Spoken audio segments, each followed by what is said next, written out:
Amuba, but I should think that they would make very troublesome wives. They lack altogether the subdued and submissive look of our women. They would, I should say, have opinions of their own, and not be submissive to their lords. Is that not so, Rabah?" "The women, like the men, have spirit and fire," the foreman answered, "and have much voice in all domestic matters; but I do not know that they have more than with us. They can certainly use their tongues, for at times when soldiers have been here to take away gangs of men for public works they have had more trouble with them than with the men. The latter are sullen, but they know that they must submit; but the women gather at a little distance and scream curses and abuse at the troops, and sometimes even pelt them with stones, knowing that the soldiers will not draw weapon upon them, although not infrequently it is necessary in order to put a stop to the tumult to haul 2 or 3 of their leaders off to prison." "I thought they were viragos," Chebron said with a laugh. "I would rather hunt a lion than have the women of one of these villages set upon me." In a few miles cultivation became more rare, sand hills took the place of the level fields, and only here and there in the hollows were patches of cultivated ground. Rabah now ordered the slave leading the 2 fleet dogs to keep close up and be in readiness to slip them. "We may see deer at any time now," he said. "They abound in these sandy deserts which form their shelter, and yet are within easy distance of fields where when such vegetation as is here fails them they can go for food." A few minutes later a deer started from a clump of bushes. The dogs were instantly let slip and started in pursuit. "Hurry on 100 yards and take your position on that mound!" Rabah exclaimed to Chebron, while at the same time he signaled to the slaves behind to stop. "The dogs know their duty, and you will see they will presently drive the stag within shot." Chebron called Amuba to follow him and ran forward. By the time they reached the mound the stag was far away, with the dogs laboring in pursuit. At present they seemed to have gained but little, if at all, upon him, and all were soon hidden from sight among the sandhills. In spite of the assurance of Rabah the lads had doubts whether the dogs would ever drive their quarry back to the spot where they were standing, and it was full a quarter of an hour before pursuers and pursued came in sight again.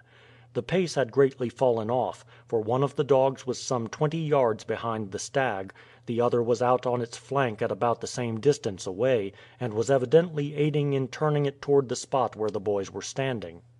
"We will shoot together," Chebron said. "It will come within 50 yards of us."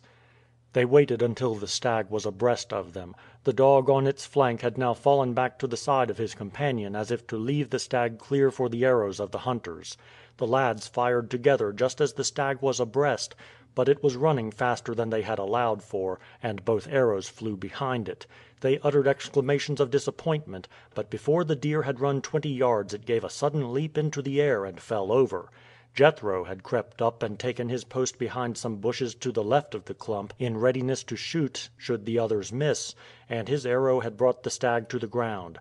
"Well done, Jethro!" Amuba shouted. "It is so long since I was out hunting that I seem to have lost my skill; but it matters not since we have brought him down." The dogs stood quiet beside the deer that was struggling on the ground, being too well trained to interfere with it. Jethro ran out and cut its throat. The others were soon standing beside it. It was of a species smaller than those to which the deer of Europe belong, with 2 long straight horns. "It will make a useful addition to our fare tonight," Rabah said, "although perhaps some of the other sorts are better eating."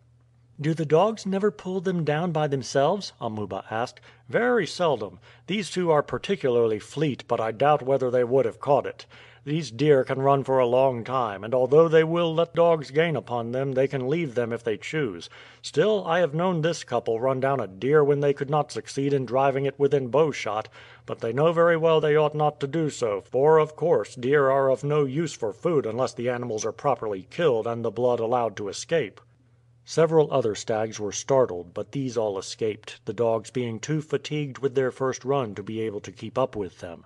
The other dogs were therefore unloosed and allowed to range about the country. They startled several hyenas, some of which they themselves killed, others they brought to bay until the lads ran up and dispatched them with their arrows, while others which took to flight in sufficient time got safely away; for the hyena, unless overtaken just at the start, can run long and swiftly and tire out heavy dogs, such as those the party had with them. After walking some 15 miles the lads stopped suddenly on the brow of a sandhill. In front of them was a wide expanse of water bordered by a band of vegetation. Long rushes and aquatic plants formed a band by the water's edge, while here and there huts with patches of cultivated ground dotted the country.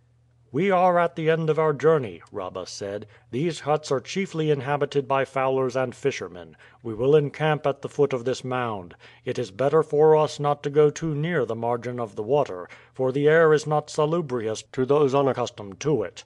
The best hunting ground lies a few miles to our left, for there, when the river is high, floods come down through a valley which is at all times wet and marshy. There we may expect to find game of all kinds in abundance." End of chapter 5.